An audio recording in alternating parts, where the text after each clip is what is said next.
Okay so good evening everyone. मेरा नाम है रुद्राशीष मजुमदार और मैं करेंटली एक सेकेंड ईयर एमबीबीएस स्टूडेंट हूँ। तो नीट 2022 एक्चुअली मेरा फर्स्ट अटेम्प्ट था, जहाँ मैंने 690 मार्क्स स्कोर किया विद एन एआईआर ऑफ 260। तो नीट 22 एक्चुअली मेरा फर्स्ट अटेम्प्ट था। फर्स्ट अटेम्प्ट में मैंने बोर्ड्स के साथ नीट क्रैक किया। ठीक है, तो actually I love this subject, इस वजह से मैं इसके साथ अभी बात करने वाला हूँ। तो आज जो चैप्टर हम डिस्कस करने वाले हैं वो है रिप्रोडक्टिव हेल्थ। सो रिप्रोडक्टिव हेल्थ अगर एज अ होल आप लोग देखो, ठीक है, आई गो वेरी स्लो के मैं लाइक আস্তে আস্তে আমি জিনিসটা দেখবো যাতে আপনাদের যাতে সমস্যা না হয়। ঠিক আছে, তো reproductive health as a chapter যদি আমরা দেখি, তো এই চ্যাপ্টারটা অ্যাকচুয়ালি প্রেজেন্টেজ অনেক বেশি। ঠিক আছে, রিপ্রোডাক্টিভ হেলথ হচ্ছে রিপ্রোডাকশন সেকশনের ফোর্থ এন্ড লাস্ট চ্যাপ্টার। এর আগে আমাদের প্লান্টস ছিল, তারপর হিউম্যান রিপ্রোডাকশন, তারপর রিপ্রোডাক্টিভ হেলথ। তো এই যে চ্যাপ্টারটা না, এই চ্যাপ্টারটাকে অ্যাকচুয়ালি আমাদের গভর্নমেন্ট এত প্রায়োরিটি কেন দেয়, কেন এর জন্য আলাদা একটা চ্যাপ্টার রেখেছে? মানে এমন কিছু তো ডিফিকাল্ট না, বাট তাও আমরা এটাকে কেন আলাদা করে পড়ি? বিকজ আমরা যদি from government point of view দেখি, তো এই চ্যাপ্টার যে অ্যাসপেক্ট গুলো আমরা ডিল করবো সেগুলো কিন্তু খুব ঠিক আছে।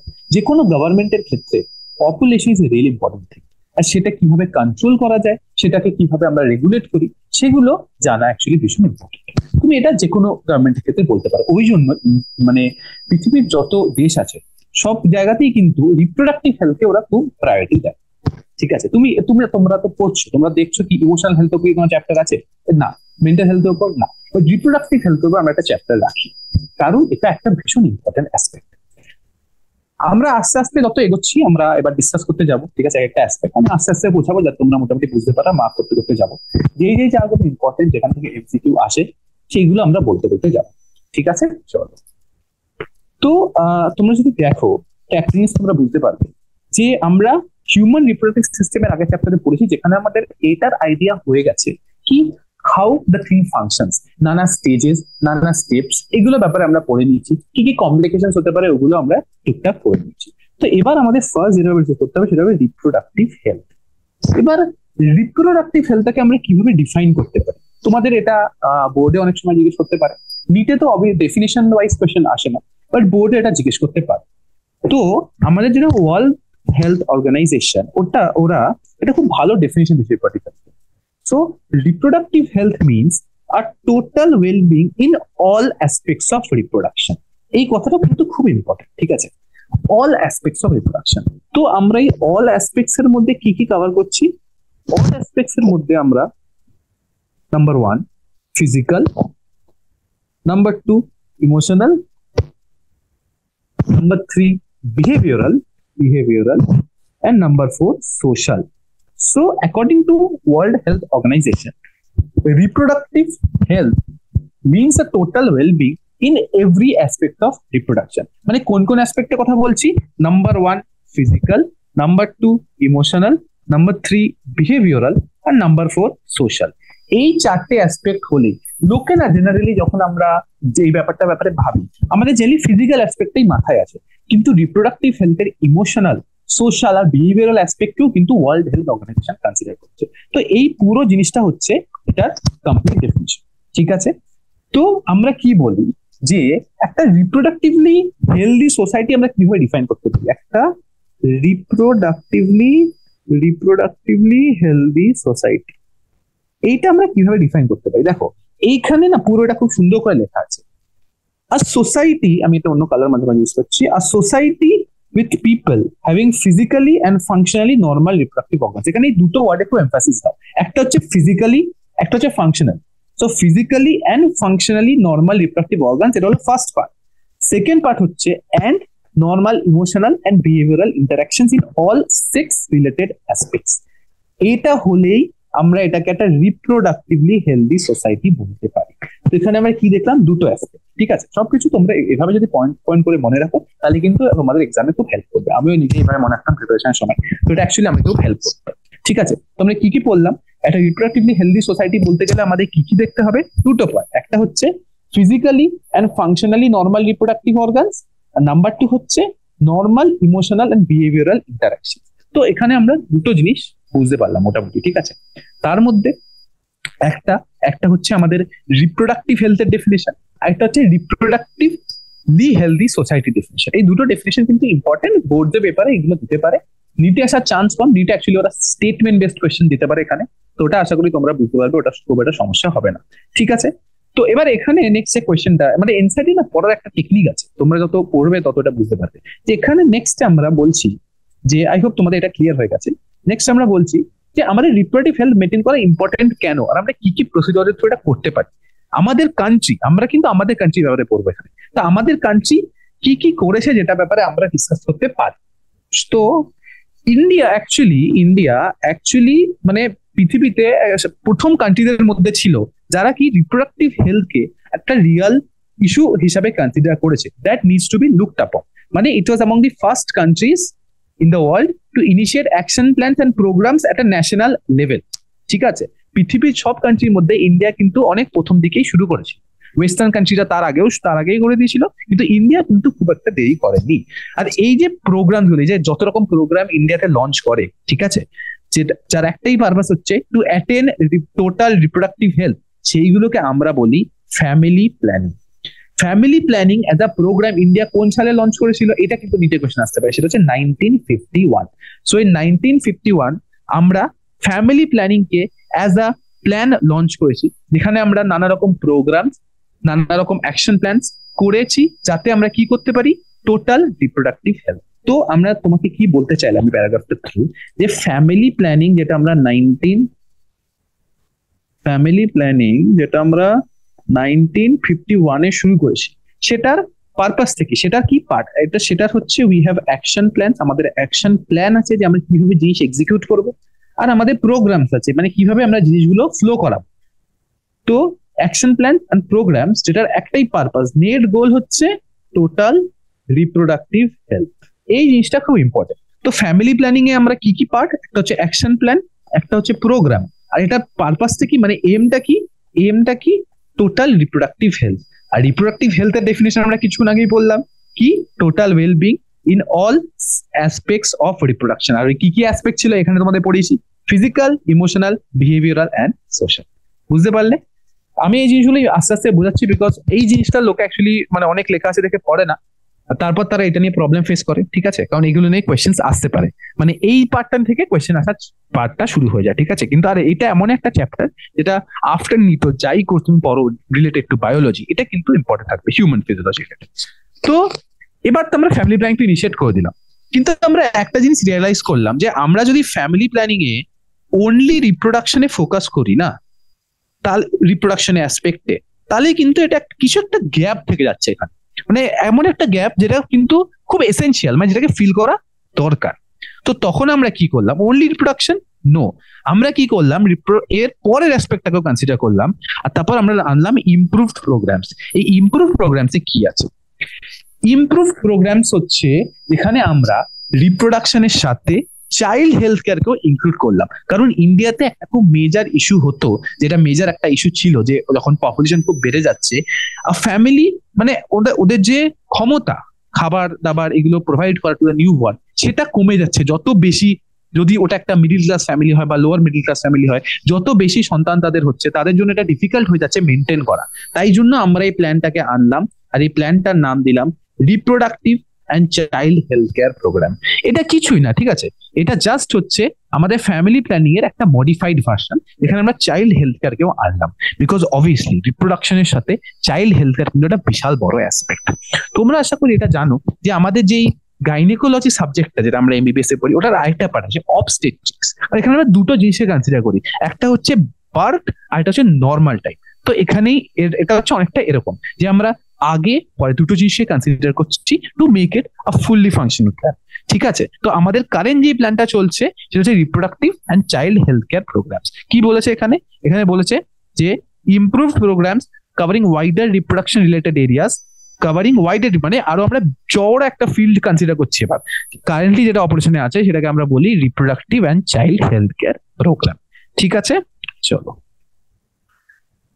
এবার আমাদের তাহলে এখানে আমাদের কি কি টার্গেট রইলো, এখানে creating awareness among people about various reproduction related aspect, আমাদের লোকজনের মধ্যে এই একটা সচেতনতা যে আমরা এই ব্যাপারটা নিয়ে, যেটা মানে অ্যাকচুয়ালি আমাদের ইন্ডিয়াতে খুব একটা প্রিভেলেন্ট না, বিকজ এখনো আমাদের স্টিগমাটা আছে রিলেটেড টু দিস, বাট এটা যে সচেতনতা করা আর অ্যাডিকুয়েট ফেসিলিটি দেওয়া। তো আমরা কি করছি, একটা হচ্ছে অ্যাওয়ারনেস ক্রিয়েট করছি, না এই লেখাটা দেখা যাচ্ছে না, একটা অ্যাওয়ারনেস ক্রিয়েট করছি, একটা হচ্ছে ফেসিলিটি প্রোভাইড করছি আর সাপোর্ট করছি to build a reproductively healthy society. তো এই একটা এরকম, এই যে আমরা তো সব বললাম তোমাদের কি সোসাইটি রিপ্রোডাক্টিভলি হেলদি বলি, বাট আমাদের ব্যাপারটা কি হচ্ছে, এইটা করার জন্য আমাদের প্রথম কথা আমাদের জনগণকে না অ্যাওয়্যার করা উচিত এটা ব্যাপার। আর তারপর আমাদের ফেসিলিটি প্রোভাইড করা উচিত, মানে অ্যাওয়্যার তো করে দিলাম, এবার তোমরা যে প্ল্যানটা আনলে ওটাকে যদি আমরা ফেসিলিটি না দিই যে তোমরা এখানে এসে এটা করতে পারো, তাহলে লোকে করবে কেন? শুধু তো বললে আর কেউ করবে না। তো ফেসিলিটি দেওয়া ইম্পর্টেন্ট। আর তারপর হচ্ছে গভর্নমেন্ট এড বা গভর্নমেন্ট সাপোর্ট, যে কোনো কিছু এগুলো ক্ষেত্রে গভর্নমেন্টের ইন্টারভেনশন রিকোয়ার্ড। গভর্নমেন্ট ছাড়া এটা করা কিন্তু খুব ডিফিকাল্ট। ঠিক আছে, তো এবার এই যে আমরা reproductive and child health care programme করলাম, তো এখানে এবার আমরা কিভাবে এই জিনিসটাকে অ্যাওয়ারনেসটাকে, যে অ্যাওয়ারনেসটা আমরা বললাম, এই অ্যাওয়ারনেসটাকে এবার কিভাবে আমরা স্প্রেড করি এটা আমরা দেখবো এই প্যারাগ্রাফে। মানে what are the various means এটা করা। ভেরিয়াস মিনস হচ্ছে সবার আগে আমরা ইউজ করি audio visual and print media. ঠিক আছে, audio visual and print media, government and non government agencies have taken various steps to create awareness among the people. তাহলে এই লাইনটা কি বলতে চাইছে, যে আমরা এক্সটেন্সিভলি অডিও ভিজুয়াল মিডিয়াকে ইউজ করেছি। অডিও ভিজুয়াল মিডিয়া মানে এই যে তোমরা খবর দেখো, এগুলো দেখো, টিভি চ্যানেলের থ্রু এটা করা, রেডিও থ্রু এটা করা, প্রিন্ট মিডিয়া মানে তো নিউজ পেপার। অডিও ভিজুয়াল মানে আমরা কি বলছি, অডিও ভিজুয়াল মানে টিভি, রেডিও তো এখন আজকালকার দিনে খুব কম চলে, আগেকার কালে তো রেডিওই ছিল, তো আগে বেশি অডিওই ছিল। তারপর আস্তে আস্তে টিভি আসলো, এখানে তখন নানা রকম অ্যাড দিত, সরকার থেকে অনেক রকমের অ্যাডভার্টাইজমেন্ট অ্যাকচুয়ালি বের করেছিল এই জিনিসটা নিয়ে। আর এটা ছাড়া প্রিন্ট মিডিয়া, প্রিন্ট মিডিয়াটা মানে নিউজ পেপার, প্যাম্পলেটস, অনেক সময় তোমরা দেখো রাস্তায় অনেক রকম প্যাম্পলেট দিচ্ছে, বেশিরভাগই এগুলো কোনো একটা কিছুর অ্যাড বা কিছু হয়, বাট অবভিয়াসলি এগুলো থ্রু আমরা এগুলো স্প্রেড করার চেষ্টা করেছি। আর গভর্নমেন্ট, আরেকটা ইম্পর্টেন্ট জিনিস যেটা এখানে জানা উচিত সেটা হচ্ছে গভর্নমেন্ট আর নন গভর্নমেন্ট এজেন্সি দুজনেরই কিন্তু এখানে ভালো রোল ছিল। কিন্তু কারণ গভর্নমেন্টের ক্ষেত্রে টু রিচ ভেরিয়াস পার্টস, মানে আমাদের দেশের নানা নানা কর্নারে পৌঁছা কিন্তু গভর্নমেন্টের ক্ষেত্রে পসিবল না, আনলেস প্রাইভেট অর্গানাইজেশন, যেটাকে আমরা এখানে নন গভর্নমেন্ট এজেন্সিস বলতে পারি বা এনজিও, নন গভর্নমেন্ট অর্গানাইজেশন, তারা ইন্টারভিন করে। তো এর থ্রু আমরা অ্যাওয়ারনেস করতে পেরেছি। কিন্তু আরেকটা জিনিস যেটা আমরা এখানে ভুলে যাচ্ছি সেটা হচ্ছে, আরেকটা মেজর হচ্ছে তুমি যে নিজে গেছো, তোমার আশেপাশে যারা আছে, তোমার মা বাবা, তোমার রিলেটিভস, তোমার বন্ধুরা, তোমার টিচাররা, এদেরও কিন্তু একটা রোল আছে যেটা কিন্তু আমরা এখন প্রপারলি এক্সপ্লয়েট করতে পারিনি। এই যে দেখো, parents, close relatives, teachers, friends, এদেরও কিন্তু একটা মেজর রোল আছে এই ইনফরমেশনটা স্প্রেড করাতে। ঠিক আছে, parents, relatives, teachers and friends. তো আমরা এখানে কি বললাম, যে reproductive and child health care প্রোগ্রামের ব্যাপারে অ্যাওয়ারনেস করতে আমাদের অডিও ভিজুয়াল, প্রিন্ট, গভর্নমেন্ট আর নন গভর্নমেন্ট এজেন্সির হেল্প তো চাই, বাট তাছাড়াও ওই ইনফরমেশনটাকে আরো সলিডিফাই করার জন্য তোমার আশেপাশের লোকজনের রোলও দরকার। আর তোমার আশেপাশের লোকজন কারা? এরা, এদেরও ইনভলভমেন্টটা এখানে দরকার। আরেকটা জিনিস হচ্ছে যেটার ব্যাপারে গভর্নমেন্ট এখন অ্যাকচুয়ালি ভাবছে কিছু করা, সেটা হচ্ছে introduction of sex education in schools. There are many reasons এই কারণে ওরা এটাকে অ্যাকচুয়ালি ইমপ্লিমেন্ট করতে পারছে না, বাট সেক্স এডুকেশনকে যদি আমাদের স্কুলে ইন্ট্রোডিউস করা হয়, তাহলে এই রিপ্রোডাক্টিভ হেলথের আইডিয়াটা কিন্তু খুব ইয়াং এজ থেকে আমরা ইন্ট্রোডিউস করতে পারি। এই যে তোমরা ক্লাস 12-এ সেটা পড়ছো প্রথমবার, এটা আরো আগে থেকে আমরা আনতে পারি। এটার ব্যাপারে এখন গভর্নমেন্ট অবভিয়াসলি এক্সটেন্সিভলি ভাবছে, আর হয়তো এটাকে ভেরি সুন ওরা ইমপ্লিমেন্ট করবে। ঠিক আছে, তো ইন্ট্রোডাকশন অফ সেক্স এখানে কি বলছে, introduction sex education in school should be encourage to provide right information to the young. তো আমরা বাচ্চারা যারা ওই স্টেজ থেকে যদি আমরা এই জিনিসটাকে, এই প্রোগ্রাম গুলোর ব্যাপারে অ্যাওয়্যার করা শুরু করি লোকেদের, তাহলে অবভিয়াসলি যখন তারা বড় হবে তারাও এটাকে এফেক্টিভলি ফলো করতে পারবে, রাইট? ওরা এফেক্টিভলি এই ইনফরমেশনটাকে স্প্রেড করতে পারবে from one generation to another. তো এটাই আরেকটা জিনিস যেটা অ্যাকচুয়ালি খুব হয় এই অ্যাসপেক্টটাতে, সেটা হচ্ছে মিথস অ্যান্ড মিসকনসেপশনস। লোকের নানা রকম মিথ আর মিসকনসেপশন থাকে, বিকজ ওরা না এই কথাগুলো কারোর সাথে শেয়ার করতে পারে না, আর সেই কারণেই এই জিনিসটার রোল আরো বেড়ে যায়। ঠিক আছে, এবার দেখো আরো মানে যেটা মেন আমাদের এই পয়েন্টে ইম্পর্টেন্ট আমাকে তোমাকে বাকি লোকেদের জানা, সেটা হচ্ছে এটা, proper information about reproductive organs, adolescence and related changes, safe and hygienic sexual practices, sexually transmitted diseases, AIDS, would would help people, especially those in the adolescent age group, to lead a reproductively healthy life. মানে এই স্টেটমেন্টে তোরা কি বলছে? ওরা এটাই বলছে যে আমাদের প্রপার ইনফরমেশন দরকার about the various reproductive organs, because আমাদের ক্লাস 8 এ প্রথম পড়ানো হয় হিউম্যান রিপ্রোডাকশন। তার আগে কোনো স্টুডেন্টই এগুলোর ব্যাপারে কিছু অ্যাওয়ার থাকে না। তো বাট এটা আমাদের গভর্নমেন্ট প্রপোজ করছে কি আরো ইয়াঙ্গার ক্লাসেসে এটা আনুক, ঠিক আছে, এটার ব্যাপারে। তারপর অ্যাডোলেসেন্স, লোকে দেখো adolescence is a phase where people undergo a lot of changes. ওখানে এমন অনেক রকম চেঞ্জেস হয় যেটা কি ফর অ্যান ইন্ডিভিজুয়াল, মানে কারোর জন্য সেটা নতুন। তো সেটা তাকে ফিল করানো যে it is happening with everyone, শুধু তোমার সাথে হচ্ছে না, সবার সাথে হচ্ছে এটা।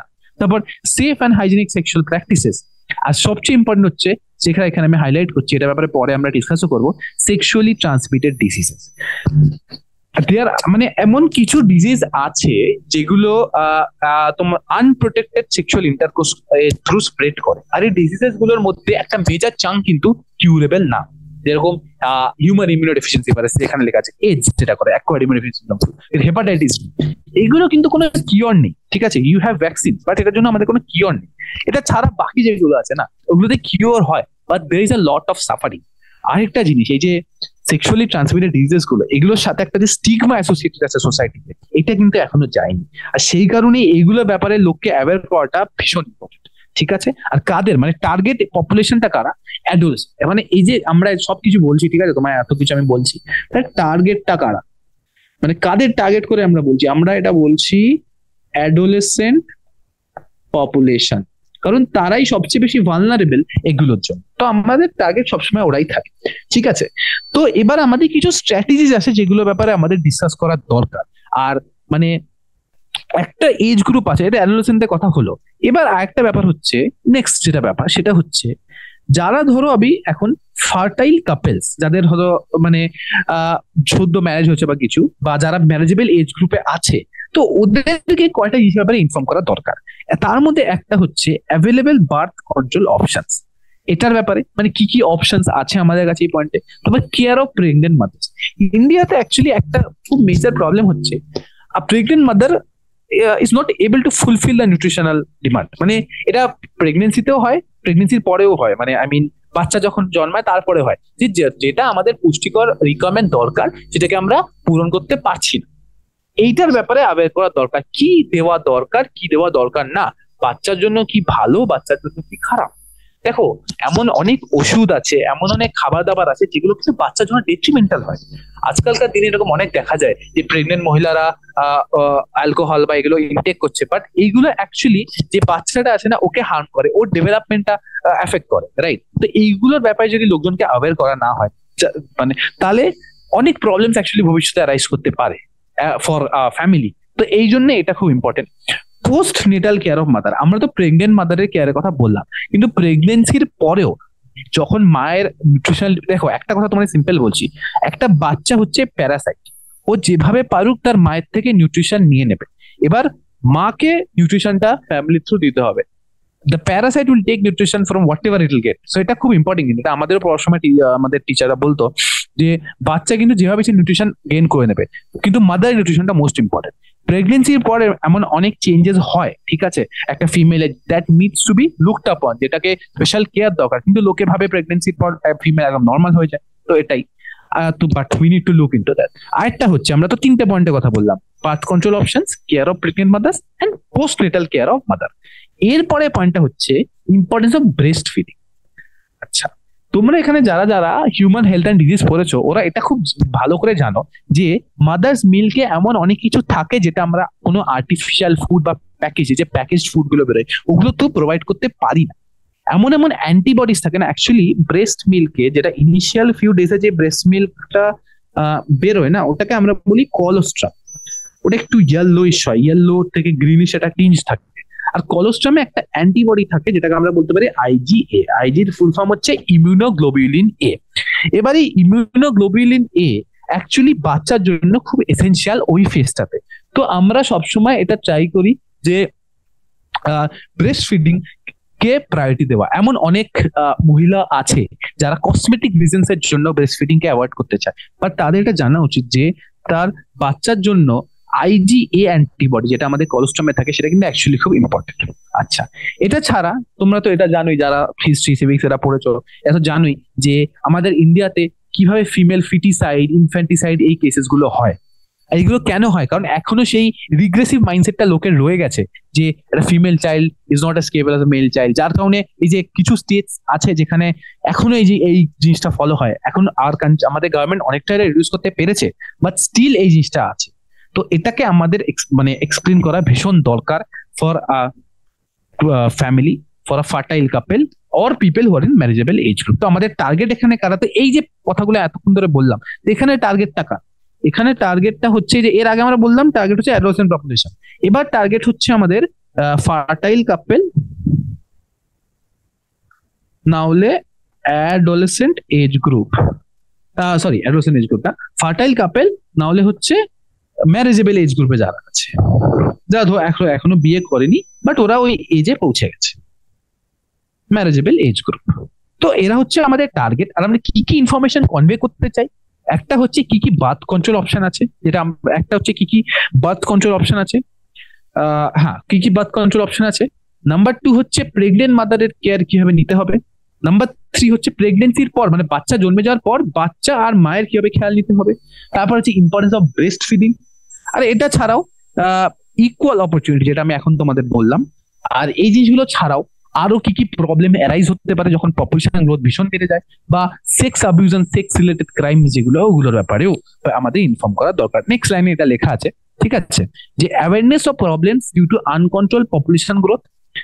Problem due to uncontrol population growth মানে কি কি সমস্যা হতে পারে? এই যে আমাদের কারেন্ট যেই রেটে পপুলেশন গ্রোথ হচ্ছে সেই রেটে কত রকম প্রবলেম আমরা ফেস করতে পারি ইন দ্য ফিউচার। এখন হয়তো আমরা পপুলেশন প্রবলেমটা বুঝতে পারছি না, বাট ইন দ্য ফিউচার কি প্রবলেম ফেস করতে পারি। বা ফর অ্যাজ আ ফ্যামিলি, মানে অ্যাজ আ ফ্যামিলি যখন তাদের প্রচুর সন্তান হয়ে যায়, raising them up is becoming difficult, ঠিক আছে, এখন যে লেভেল আছে। তো সবাই জেনারেলি সব ফ্যামিলিতে টার্গেট করে একজন বা দুজন সন্তান হয়, বা তার থেকে বেশি হলে রেজিং বিকাম ডিফিকাল্ট আনলেস তারা কোনো আপার ক্লাস ফ্যামিলি গ্রুপের থেকে বা এরকম কিছু, যেন সাধারণ মানুষের জন্য ডিফিকাল্ট হয়ে যায়। তো এটা বোঝানো। এটা ছাড়া social evils like sex abuse and sex related crimes, মানে তোমরা এখনো জানো যে ইন্ডিয়াতে খুব মেজর পোর্শন অফ ক্রাইমস যেটা আমরা মানে একদম মানে যেটা আমাদের গভর্নমেন্ট একদম গন্ডগোল করেছে, sex related crimes, rape, sexual abuse এখনো প্রত্যেক দিন ইন্ডিয়ার কোনো না কোনো কর্নার থেকে রিপোর্ট হয়। আর এটার ব্যাপারে লোককে ইনফর্ম করা, সেটাও আমাদের বেসিক্যালি একটা দায়িত্ব হয়ে যায় আন্ডার দিস প্রোগ্রাম। ওকে, তো এটা আমরা কেন করতে চাই? To enable people to think and take up necessary steps to prevent them and build a socially responsible and healthy society. তাহলে আমাদের টার্গেটটা এখানে কি? আমরা নেসেসারি স্টেপস নেব যাতে আমরা ওটা প্রিভেন্ট করতে পারি। আর মেন এম যেটা আমাদের সেটা হচ্ছে to build up a socially responsible and healthy society. তো এখানে আমরা এটা ব্যাপারে বলতে পারলাম, ঠিক আছে। তো আমরা অনেক কিছু বললাম reproductive and child health care programme নিয়ে, যেখানে অ্যাডোলেসেন্টকে টার্গেট করে আমরা কি বলছি, তারপর আমরা তার থেকে বড় ফার্টাইল এজ গ্রুপকে টার্গেট করে আমরা কি বলছি। এবার সবই তো আমরা বললাম যে এটা আমরা করতে পারি, ওটা আমরা করতে পারি। এবার কোয়েশ্চেনটা হচ্ছে এটা করার জন্য আমাদের কি কি রিকোয়ার্ড আছে, ঠিক আছে। দেখো নেক্সট প্যারাগ্রাফে খুব ভালো করে লেখা আছে, successful implementation of various action plans to attend reproductive health. এর এই যে সাকসেসফুল ইমপ্লিমেন্টেশন যত কিছু বললাম, এটা তিনটে জিনিস দরকার। বই দেখার আগে আমি তোমাদের লিখে বলছি, তিনটে জিনিস দরকার, ঠিক আছে। মানে যে কোনো ধরো সাকসেসফুল ইমপ্লিমেন্টেশনে তিনটে জিনিস দরকার। একটা হচ্ছে ইনফ্রাস্ট্রাকচার, মানে আমাদের যেই সাপোর্টটা, মানে আমাদের ওই প্রপার সাপোর্ট ওটা। এটা ছাড়া মানে প্রপার যে বিল্ডিংস এন্ড অল যেগুলো মানে এগুলো করতে পারি, প্রপার একটা গভর্নমেন্ট যেটা এনশিওর করেছে যে হ্যাঁ এটা থ্রু হবে। তারপরে হচ্ছে এক্সপার্টিস। এক্সপার্টিস কারা করতে পারে? যাদের এর ব্যাপারে প্রচুর নলেজ আছে, ঠিক আছে। আমি দেখো কোনো র্যান্ডাম মানুষ বললে তো অবশ্যই এটা আমরা ইমপ্লিমেন্ট করতে পারবো না, কারো এক্সপার্ট যার এগুলো ব্যাপারে প্রচুর নলেজ ওরা। আর এটা ছাড়া হচ্ছে মেটেরিয়াল সাপোর্ট। আচ্ছা মেটেরিয়াল সাপোর্টের মধ্যে আমরা বলি, দেখো তোমরা তো সবই করে দিলে, তোমরা এক্সপার্টও এনে দিলে, তোমরা ইনফ্রাস্ট্রাকচারও বানিয়ে দিলে, কিন্তু ওভারঅল জিনিসটা রান কখন করবে? যখন তোমরা ওটাকে ফুললি সাপোর্ট করবে, তোমরা ওটাকে প্রপার ফান্ডিং দেবে, যাতে এই যে যারা এক্সপার্টরা আছে, দেখো এক্সপার্টরা তো কেউ তোমাদের ফ্রিতে করবে না, তো ওদেরকেও রাখার জন্য যে আমাদের সাপোর্টটা দরকার, তারপর ইনফ্রাস্ট্রাকচার বিল্ড করার জন্য যে সাপোর্টটা দরকার, তো এটাই এই প্যারাগ্রাফে খুব ভালো করে এটা লেখা আছে, ঠিক আছে। তো আমাদের দরকার স্ট্রং ইনফ্রাস্ট্রাকচার, আমি ফার্স্ট পয়েন্ট এটা বলেছি। তারপর যে professional expertise second point, material support third point. তো এইটা হচ্ছে আমাদের সাকসেসফুল ইমপ্লিমেন্টেশন এর রিকোয়ারমেন্ট, সাকসেসফুল এটাই হচ্ছে রিকোয়ারমেন্ট। ওকে, আর এটা আমাদের এসেনশিয়াল কেন, এই যে সাকসেসফুল ইমপ্লিমেন্টেশন, এটা essential to provide medical assistance and care to people in reproduction related problems. Reproduction related problems মানে কিন্তু শুধু তোমাদের প্রেগনেন্সি না, অনেক প্রবলেম আছে। যেরকম এখানে আমরা যদি বলি, প্রবলেমস হচ্ছে pregnancy, delivery, STD, abortion, contraception, pregnancy, delivery, STD, abortion, contraception, menstrual problems, infertility, etcetera. তো আরো অনেক এরকম প্রবলেমস আছে যেগুলো সাপোর্ট দরকার। প্রেগনেন্সি, তোমরা হয়তো জানো না যে একটা প্রেগনেন্ট মাদার যখন লেবারে থাকে না, তখন যদি কিছু সমস্যা হয় ওটা রিলেটেড, তো কয়েক মিনিটের মধ্যে মাদারের ডেথ হয়ে যেতে পারে। এই জন্যই অবস্টেট্রিক্স অ্যান্ড গাইনোকোলজিকে আমরা অ্যাজ আ সাবজেক্ট খুব প্রায়োরিটি দিই, বিকজ মানে এটা এমন একটা সাবজেক্ট, এমন একটা জিনিস যেখানে একটা পারফেক্টলি হেলদি পার্সনের ডেথ উইদিন সেকেন্ডস হয়ে যায় যখন ব্লিডিং শুরু হয় না।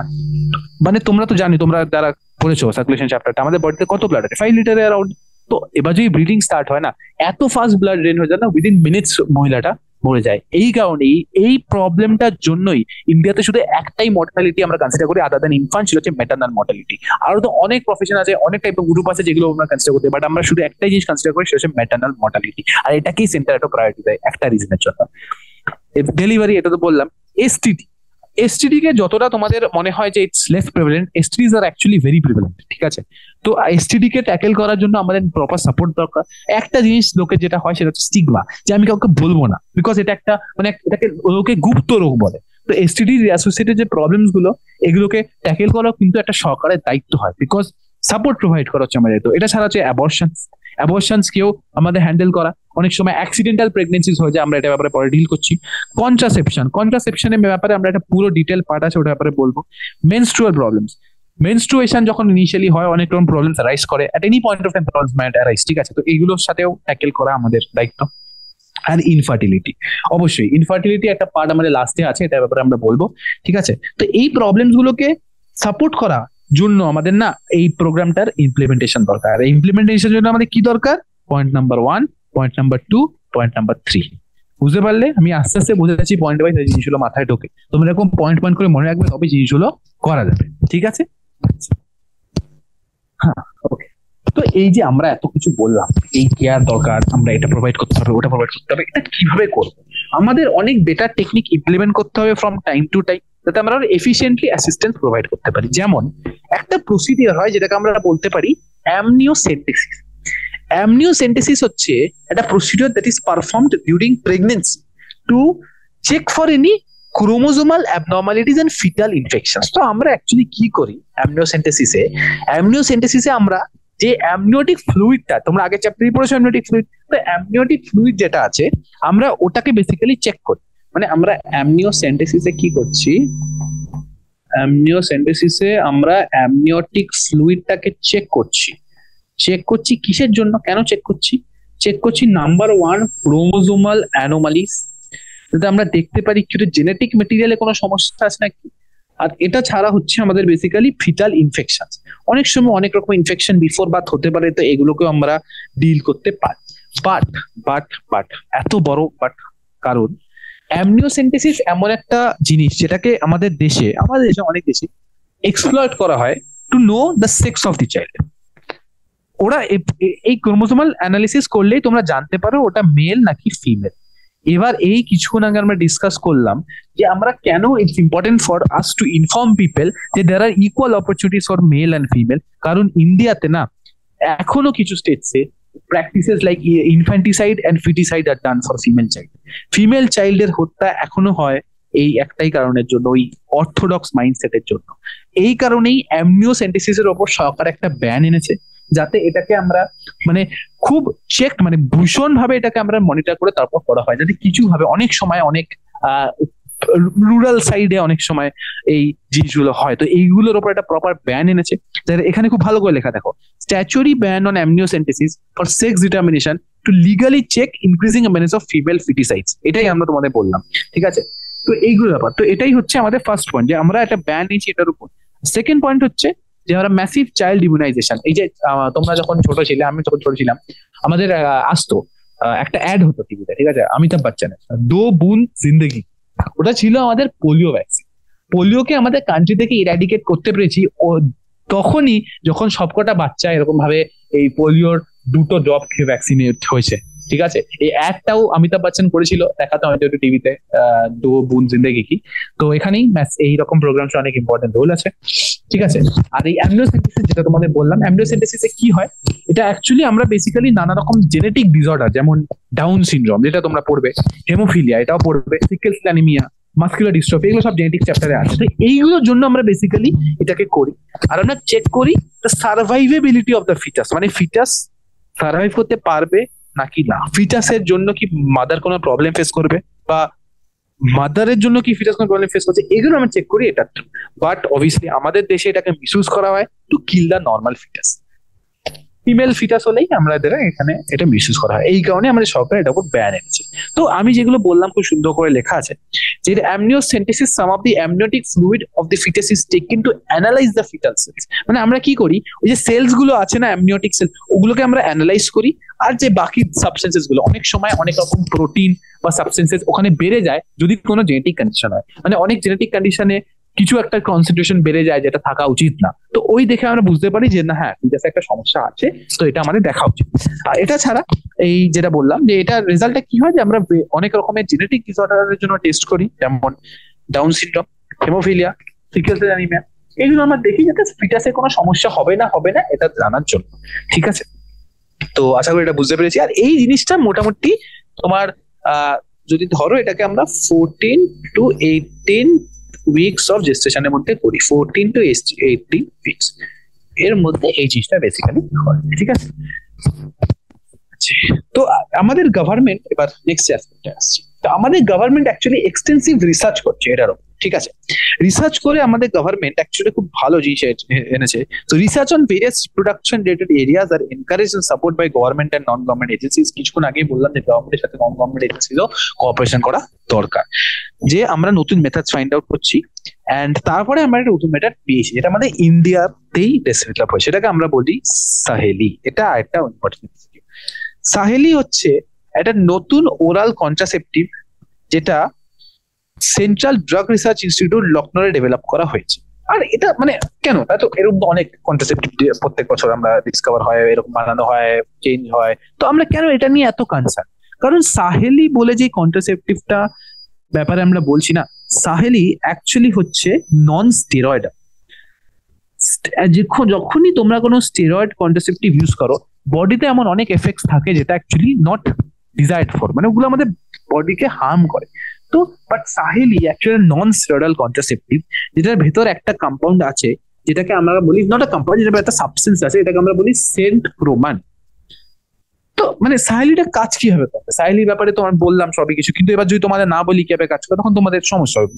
তো সেন্টক্রোমান কি করে, সেন্ট্রোমান তোমাদের ইউটেরাইন এন্ডোমেট্রিয়াম, এন্ডোমেট্রিয়াম তোমরা আগের চ্যাপ্টারে পড়েছো, তো ইউটেরাইন এন্ডোমেট্রিয়ামে যে রিসেপ্টর আছে ইস্ট্রোজেনের, ঠিক আছে, তোমরা খুব ভালো করে জানো যে ইস্ট্রোজেন কি করে, ইস্ট্রোজেন বাইন্ড করে এন্ডোমেট্রিয়ামের সাথে, বাইন্ড করে এন্ডোমেট্রিয়ামটা থিকেনিং আন্ডার করে, ও বাইন্ড করে বলে এন্ডোমেট্রিয়ামটা থিকেন হয়ে যায়, মানে প্রলিফারেশন হয় অনলি আফটার ইস্ট্রোজেন বাইন্ডস।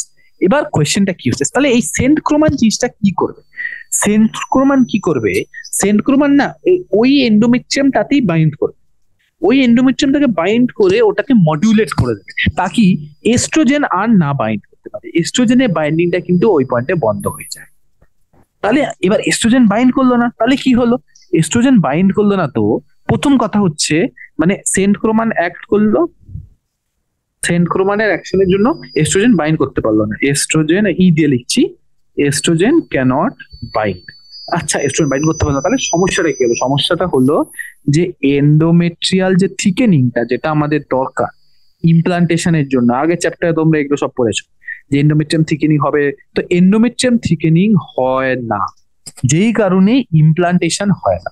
তো সাহেলির মেন পারপাস হচ্ছে প্রিভেন্স ইমপ্লান্টেশন, সবই ঠিকঠাক হয়, ফার্টিলাইজেশনও হয়, নানা স্টেজেস অফ ডিভিশনও হয়, বাট ফাইনালি গিয়ে ইমপ্লান্টেশনে এটা আটকে যায়, ঠিক আছে।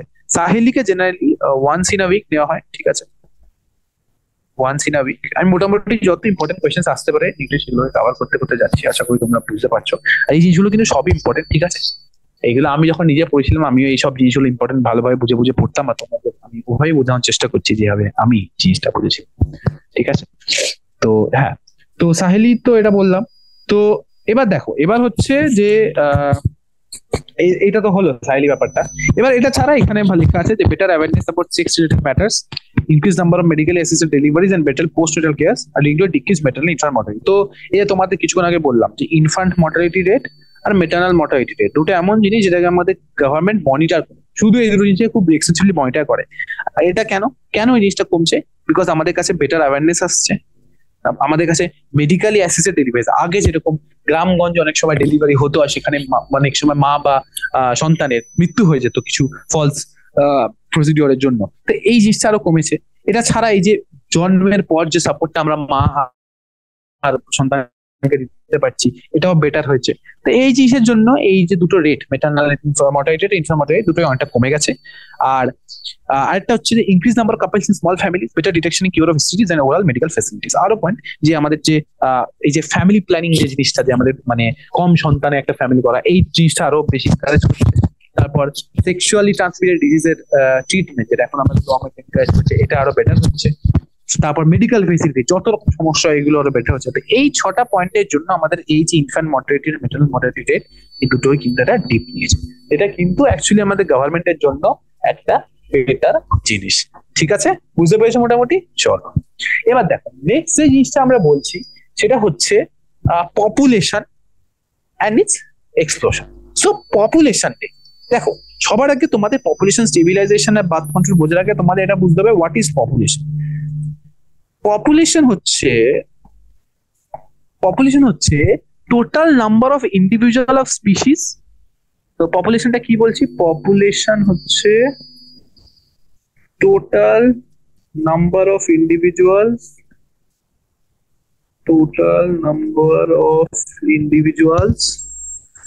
of a species present in a given area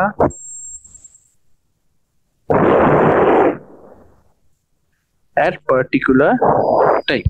So population এর ডেফিনিশনটা কি হলো? Total number of individuals of a species present in a given area at a particular time, এটা হচ্ছে পপুলেশন। আর আমাদের ইন্ডিয়ার কারেন্ট পপুলেশন মোটামুটি যেটা আমাদের লাস্ট সেন্সাসের থ্রু সেটা কত? 1.38 বিলিয়ন।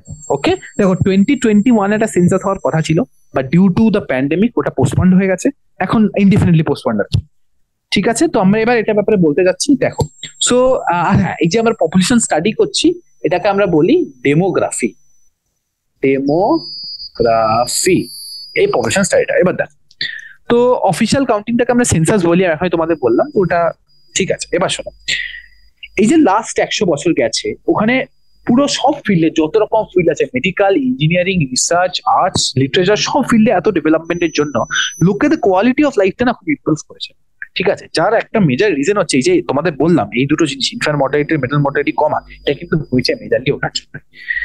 আর আরেকটা যেটা তোমাদের ওখানেই কভার করেছিলাম যে increased health facilities, better living conditions had N explosive impact on the growth of the population. কিন্তু ব্যাপারটা কি হলো, এবার তো লোকে দেখছে যে আমরা ভালো হেলথ ফেসিলিটিস পাচ্ছি, তার মধ্যে লোকের ইনকাম বাড়ছে, স্ট্যান্ডার্ড অফ লিভিং বাড়ছে, তো পপুলেশনটাও আস্তে আস্তে বাড়া শুরু করলো, লোকে family planning a better focus করলো। তো 1900 সালে ওয়ার্ল্ড পপুলেশন ছিল, দেখো 1900 সালে ওয়ার্ল্ড পপুলেশন ছিল হচ্ছে 2 বিলিয়ন। ঠিক আছে, ওয়ার্ল্ড পপুলেশন। এবার 100 বছর পরে সেটা হয়ে গেছে 6 বিলিয়ন, মানে 4 বিলিয়ন ইনক্রিজ। এবার 2011 মানে আর 10 বছরের মধ্যে সেটা হয়ে গেছে 7.2 বিলিয়ন।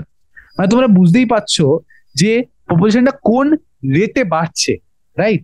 এটা কিন্তু এবার এটার একটা মেজর রিজন হচ্ছে ইন্ডিয়ার দুটো সবচেয়ে পপুলার কান্ট্রি, ইন্ডিয়া আর চায়না, মেজর স্পাইকটা কিন্তু ওদের পপুলেশনেই এসছে। ঠিক আছে, তোমরা দেখছো যে 100 বছরে 4 বিলিয়ন পপুলেশন বেড়েছে, তবে লাস্ট 10 বছর না 1.2 বিলিয়ন পপুলেশন বেড়ে গেছে। তো এরকম রেটেই চললে নেক্সট 30 বছরের মধ্যে আমরা লাস্ট 100 বছরের সমান পপুলেশন গ্রোথ এক্সপেক্ট করতে পারি। তো ওয়ার্ল্ড এখানে সেম জিনিসটা লেখা আছে যে পৃথিবীর পপুলেশন যেটা 2 বিলিয়ন ছিল 1900-তে, সেটা হয়ে গেছে 6 বিলিয়ন 2000 সালে, আর 7.2 বিলিয়ন 2011-তে। এখানে আমি জিনিসটা লিখেছি। আর ইন্ডিয়াতেও সেম জিনিস অবজার্ভ করেছি। ইন্ডিয়াতে না ইন্ডিপেন্ডেন্সের সময় 1947-এ পপুলেশন ছিল 350 মিলিয়ন, এবার 2000 সালে সেটা হয়ে গেল 1 বিলিয়ন। আর 2011-তে সেটা হয়ে গেল 1.2 বিলিয়ন। তাহলে তার মানে কি, যে 1 আউট অফ 6 পৃথিবীতে 6 জনের মধ্যে একজন হচ্ছে ইন্ডিয়া। এটা হচ্ছে আমাদের ব্যাপার। তো ইন্ডিয়ার population spike is one of the major reasons, ঠিক আছে। তো ইন্ডিয়া তো সেম জিনিস লিখেছে যে 350 মিলিয়ন পপুলেশন ইন্ডিপেন্ডেন্সের সময় ছিল, সেটা অ্যারাউন্ড বিলিয়ন হয়ে গেছে অ্যাট দ্য টাইম অফ 2000, আর সেটা 1.2 বিলিয়ন হয়ে গেছে মে 2011 যখন আমরা লাস্ট সেন্সাস হয়েছিল। আর আরেকটা এর মধ্যে রিজন যেটা আমরা এখন বললাম সেটা হচ্ছে র্যাপিড ডিক্লাইন। এই যে তোমরা পপুলেশনের নাম্বারগুলো মার্ক করে দিচ্ছি, 2 বিলিয়ন, 6 বিলিয়ন, 7.2 ওয়ার্ল্ডের জন্য, ইন্ডিয়ার জন্য 350 মিলিয়ন, বিলিয়ন, 1.2 বিলিয়ন। আর র্যাপিড ডিক্লাইনটা কিসে? মেটার্নাল মর্টালিটি আর ইনফ্যান্ট মর্টালিটি, এই দুটো রেটে যে র্যাপিড ডিক্লাইনটা আমরা দেখছি, ঠিক আছে। আর যে নাম্বার অফ পিপল যেটা বেড়ে যাচ্ছে, মানে অ্যাডোলেসেন্ট রিপ্রোডাক্টিভ এজ গ্রুপটা পপুলেশনটা বেড়ে যাচ্ছে, এইটা হচ্ছে একটা রিজন, ঠিক আছে। মানে এই যে এত পপুলেশনটা কেন হচ্ছে, কারণ প্রথম কথা ইনফ্যান্ট মর্টালিটি রেট কমছে, মেটার্নাল মর্টালিটি রেট কমছে, তারপর হচ্ছে রিপ্রোডাক্টিভ এজ গ্রুপে যারা আছে ওই পপুলেশনটা বাড়ছে। তো রিপ্রোডাক্টিভ এজ গ্রুপে সিঙ্গা স্পাইক, ঠিক আছে। তো এটা বলতে চাইছি। এবার আমাদের reproductive and child health care programme, যেটা ব্যাপারে আমি তোমাদের লাস্ট 45 মিনিট ধরে বলছি, এই রিপ্রোডাক্টিভ চাইল্ড হেলথ কেয়ার প্রোগ্রামটা তো চলছে ঠিকঠাক, কিন্তু আমরা যে পপুলেশন গ্রোথ রেটটা নামানোর প্ল্যান করেছি সেটা কিন্তু খুব একটা ভালো করতে পারিনি, খুব মার্জিনাল, মানে একদম মার্জিনাল। 2011 সেন্সাস রিপোর্ট হিসাবে পপুলেশন গ্রোথ রেট হচ্ছে লেস দ্যান 2%। তো তোমাদের আমার হচ্ছে 2%, কি হবে? কিন্তু 2% মানে 20 per 1000 পার ইয়ার।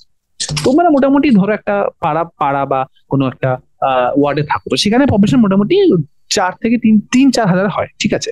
এবার তোমরা শুধু ভাবো যে প্রত্যেক বছর 1,000 লোকের মধ্যে 20টা লোক অ্যাড হয়ে যাচ্ছে, মানে এটা কি কম? এটা অনেক বেশি অ্যাকচুয়ালি, বাট আমরা সেটা অবভিয়াসলি কন্ট্রোল করা ডিফিকাল্ট, ঠিক আছে। এখানে লেখা আছে rate of population could increase rapidly, আর এই যে গ্রোথ রেট এত বেড়ে যাচ্ছে, এটাতে there can be absolute scarcity even the basic requirements, মানে আমাদের এবিলিটির বাইরে সেটা হয়ে যাচ্ছে, ঠিক আছে। যে আমাদের গ্রোথ রেটটা সেটা এত বেড়ে যাচ্ছে যে আমরা ফুড, থাকার জায়গা, ক্লোদিং, এইগুলো প্রোভাইড করতে পারবো না ভবিষ্যতে, এটা আমরা গ্যারান্টি দিতে পারছি না। আর এই জন্যই গভর্নমেন্ট আরো সিরিয়াস স্টেপস নিয়েছে যাতে এই জিনিসটাকে আরো কন্ট্রোল করতে পারে। এবার কি কি সিরিয়াস স্টেপস গভর্নমেন্ট নিয়েছে সেটা আমরা বলি। দেখো, তো মোটামুটি আশা করি বুঝতে পেরেছো কেন এই পপুলেশন এক্সপ্লোশন জিনিসটা হয়েছে। মেজর রিজন হচ্ছে আচ্ছা, আরেকটা জিনিস আমি মিস করে গেছি, সেটা হচ্ছে ডেথ রেট। 3টে জিনিসের কমার জন্য হচ্ছে 3টে জিনিস, একটা হচ্ছে ইনফ্যান্ট মর্টালিটি রেট, একটা হচ্ছে ম্যাটার্নাল মর্টালিটি রেট, একটা হচ্ছে ডেথ রেট, আর এটা হচ্ছে, আর যেটা বাড়ছে সেটা হচ্ছে রিপ্রোডাক্টিভ এজ গ্রুপ বাড়ছে। আর এই যে এতগুলো ফ্যাক্টরস আমরা ডিসকাস করলাম, এই ফ্যাক্টরস গুলো অ্যাকচুয়ালি রিজন হচ্ছে আমাদের পপুলেশন এক্সপ্লোশনের, ঠিক আছে। এবার আমরা পপুলেশন এক্সপ্লোশনটাকে কিভাবে ট্যাকেল করবো, ঠিক আছে, যেটা একটা ইম্পর্টেন্ট জিনিস, চলো ডিসকাস করি তার ব্যাপারে। সো মোস্ট ইম্পর্টেন্ট স্টেপ, যেটা সবচেয়ে ইম্পর্টেন্ট, সেটা হচ্ছে আমরা ছোট ফ্যামিলি যারা, ওদের মোটিভেট করব ভেরিয়াস কন্ট্রাসেপটিভ মেথড ইউজ করার জন্য, তাকি এই যে পপুলেশন এক্সপ্লোশনটাকে, এটাকে আমরা যতটা রিডিউস করতে পারি আমাদের সাইড থেকে সেটা করব, ঠিক আছে। তোমরা তো অনেক সময় অ্যাড দেখেছো হয়তো, বা কোনো ফিল্ম বা কিছু দেখেছো, এই একটা স্লোগান, হাম দো হামারে দো।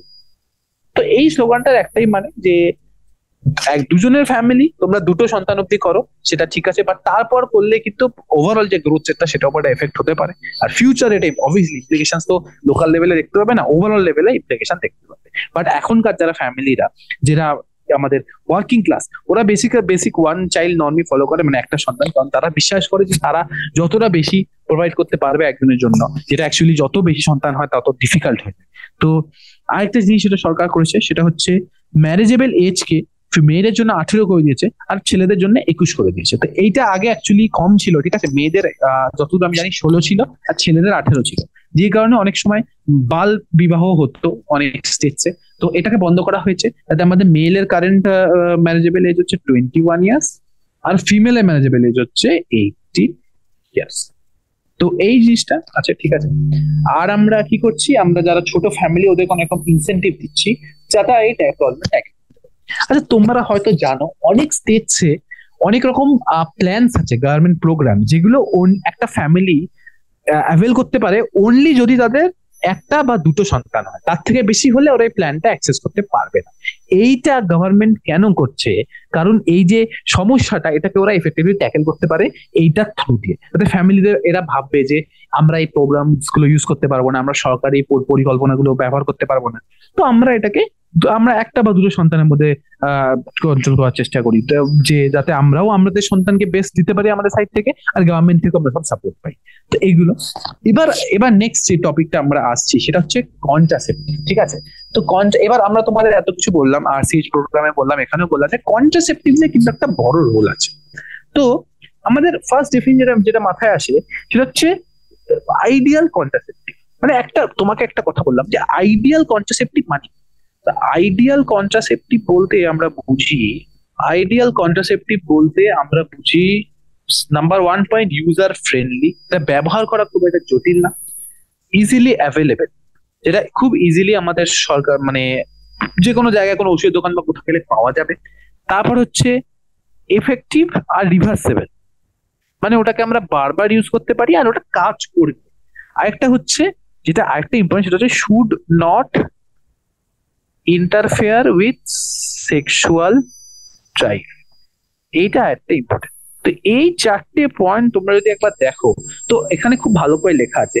তো ideal contraceptive should be user friendly, easily available. User friendly মানে আমরা ওটা ব্যবহার করা খুব একটা কমপ্লেক্স না, খুব easily available, effective, reversible, no or least side effects. আরেকটা হচ্ছে should not interfere with sexual drive. তো এইভাবে আমরা ডিফাইন করি আইডিয়াল কন্ট্রাসেপটিভকে। আর এই আইডিয়াল কন্ট্রাসেপটিভ ডেফিনেশন থ্রু আমাদের গভর্নমেন্ট এখন অনেক রকমের কন্ট্রাসেপটিভ অ্যাকচুয়ালি প্রোভাইড করে, আমাদের অনেক রকমের ডিভাইসেস আছে যেগুলো আমরা করতে পারি, ওগুলো ব্যাপারে আমরা এক এক করে এবার ডিসকাস করব। ঠিক আছে, তো এখানে কি বললাম, যে ideal contraceptive should be what, it should be user friendly, it should be easily available, it should be effective and reversible, আর এটা সেক্সুয়াল ড্রাইভের সাথে ইন্টারফেয়ার করা উচিত না বা সেক্সুয়াল অ্যাক্টের সাথে ইন্টারফেয়ার করা উচিত না। ঠিক আছে, আচ্ছা। তো অনেক রকম কন্ট্রাসেপটিভ এখন আছে, এটাকে আমরা ডিভাইড করতে পারি।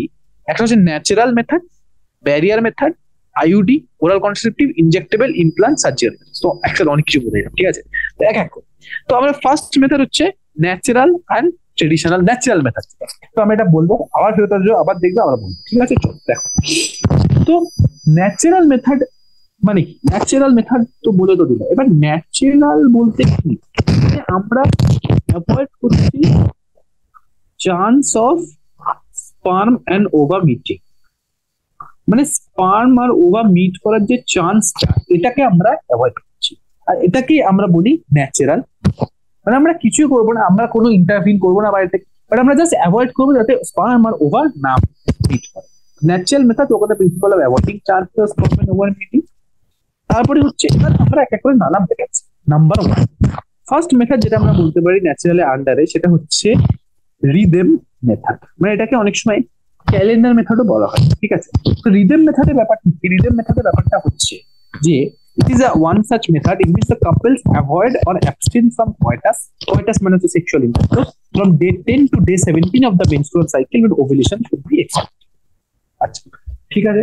এবার দেখ, তোমরা এবার অবশ্যই মাথায় এই কোয়েশ্চেনটা আসবে যে 10 থেকে 17 কেন আসবে। এবার এটা বুঝো, দেখো মেনস্ট্রুয়েশন জেনারেলি আমরা কনসিডার করি 14 ডেতে হয়, এটা হচ্ছে জেনারেল।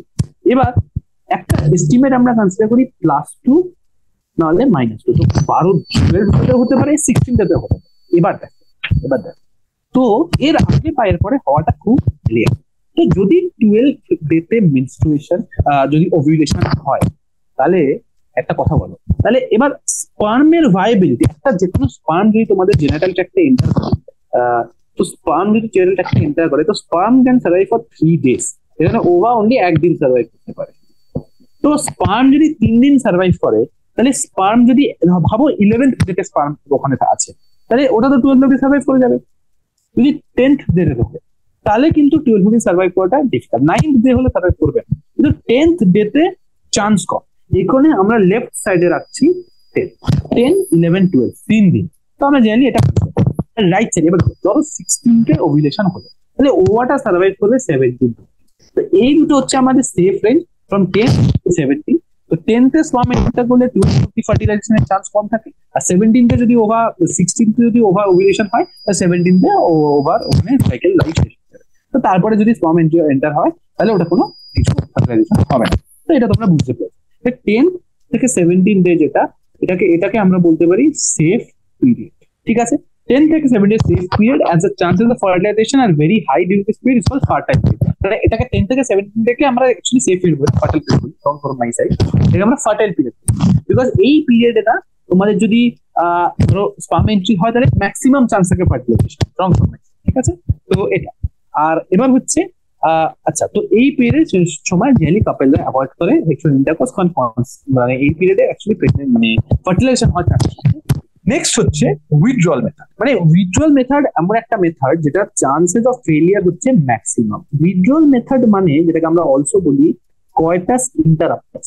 তো এই মেথডটার মিনিং হচ্ছে যেটা মেল পার্টনার, অন্য কালার ইউজ করি, male partner withdraws his penis from the vagina before ejaculation, just before ejaculation.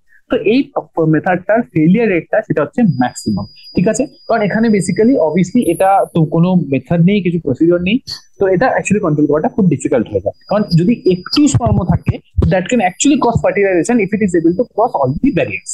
ঠিক আছে, তোমরা তো হিউম্যান রিপ্রোডাকশনে পড়েছো কত রকম ব্যারিয়ার্স একটা স্পার্ম ফেস করতে হয় বিফোর অ্যাকচুয়ালি ওভাকে রিচ অ্যাম্পুলা। তো ওই ব্যারিয়ার্স গুলো যদি ক্রস করতে পারে তাহলে even very small amount can actually cause fertilization. ঠিক আছে, আচ্ছা ঠিক আছে। তো এরপরে নেক্সট পয়েন্ট হচ্ছে ল্যাকটেশনাল অ্যামেনোরিয়া। ল্যাকটেশনাল অ্যামেনোরিয়াটা কি? ল্যাকটেশনাল অ্যামেনোরিয়া হচ্ছে absence of menstruation in a few months following pregnancy. এখন দেখো, এবার প্রেগনেন্সির পরে, ডেলিভারির পরে কয়েকটা মাস থাকে যেই সময় আমাদের মানে মাদারের বডিতে এক্সটেন্সিভ মিল্ক প্রোডাকশন। ঠিক আছে, তো এই কারণে আমি সাইডে এটা বোঝাচ্ছি এক্সটেন্সিভ। এবার এই কারণে কি হয়, পিআরএল লেভেলসটা অনেক বেশি থাকে, পিআরএল লেভেলসটা বেশি, আর পিআরএল কে স্টিমুলেট করে পিআরএইচ, ওটা হাইপো থেকে সিক্রেট হয় হাইপোথ্যালামাস। তো পিআরএইচ বেশি হয়, যা স্টিমুলেট করে অ্যান্টেরিয়র পিটুইটারি, অ্যান্টেরিয়র পিটুইটারি বাড়ি দেয় পিআরএল। আর পিআরএল কি করে না, পিআরএল এবার পিআরএল ইনহিবিট করে দিচ্ছে গোনাডোট্রফিন রিলিজিং হরমোনকে। তো gonadotrophin hormone releasing hormone inhibit হয়ে গেলে এলএইচ আর এফএসএইচ ইনহিবিট হয়ে গেলে, এবার এইচ আর এফএসএইচ ইনহিবিট হয়ে গেলে কি হবে, আমাদের যে ওভারঅল মেনস্ট্রুয়াল সাইকেলটা, এটাকে আমরা বলি ল্যাকটেশন অ্যামেনোরিয়া। অ্যামেনোরিয়া মানে ল্যাক অফ মেনস্ট্রুয়াল সাইকেল, আর এটা হচ্ছে ল্যাকটেশনের জন্য, বিকজ ওখানে পিআরএল বেশি আর পিআরএল এটাকে ইনহিবিট করে দিচ্ছে।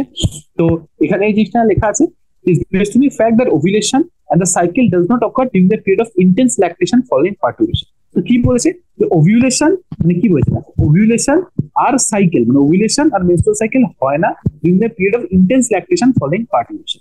তো যতদিন মাদার এফেক্টিভলি ব্রেস্ট ফিড করে যাচ্ছে চাইল্ডকে, chances of fertilisation are very less, কারণ ওই টাইমে ওভিউলেশনই হয় না। ঠিক আছে, বাট এই মেথডটা ম্যাক্সিমাম 6 মান্থস অবধি ইফেক্টিভ আমাদের বেসিক্যালি যেটা পাওয়া গেছে ওখান থেকে ম্যাক্সিমাম 6 মান্থস এফেক্টিভ বলা গেছে। আর একটা জিনিস যে এই ন্যাচারাল মেথডকে আমরা এত কেন প্রেফার করি, বিকজ এই মেথডে সাইড এফেক্ট অলমোস্ট নীল আর চান্সেস অফ ফেলিয়ার কিন্তু হাই। এই হচ্ছে দেখো, সাইড এফেক্ট তো নীল, ঠিক আছে, সাইড এফেক্ট নীল বলে এটা অ্যাকচুয়ালি একটা অ্যাডভান্টেজ হয়ে গেল, সাইড এফেক্ট নীল মানে অ্যাডভান্টেজ, কিন্তু চান্সেস অফ ফেলিয়ার কিন্তু ভীষণ হাই, যেটা একটা ডিসঅ্যাডভান্টেজ। স্পেশালি কোন মেথডটা আমি তোমাদের বললাম সবচেয়ে বেশি হাই, কয়টাস ইন্টারাপ্টাস, বুঝলে? তো এটা ছিল এই ব্যাপারে, এটার ব্যাপারে। আচ্ছা, এবার নেক্সট যে মেথডটা আমরা ডিসকাস করব সেটা হচ্ছে ব্যারিয়ার। ব্যারিয়ার মেথড অ্যাকচুয়ালি কি হচ্ছে, হ্যাঁ, তো ব্যারিয়ার মেথড যে কি, ব্যারিয়ার মেথডে এই যে ন্যাচারাল মেথড আমরা পড়লাম, ন্যাচারাল মেথড আমরা কি করি, avoid chance of sperm and ovum meeting. এবার ব্যারিয়ার মেথডে কি করছি আমি সাইডে লিখছি, তো ব্যারিয়ার মেথড হচ্ছে আমরা ovum and sperm are prevented from meeting. তো আমরা ওভাম এন্ড স্পার্ম কে না প্রিভেন্ট করে দিচ্ছি, মানে এই barrier method ovum and sperm prevented from physically meeting with the help of barrier.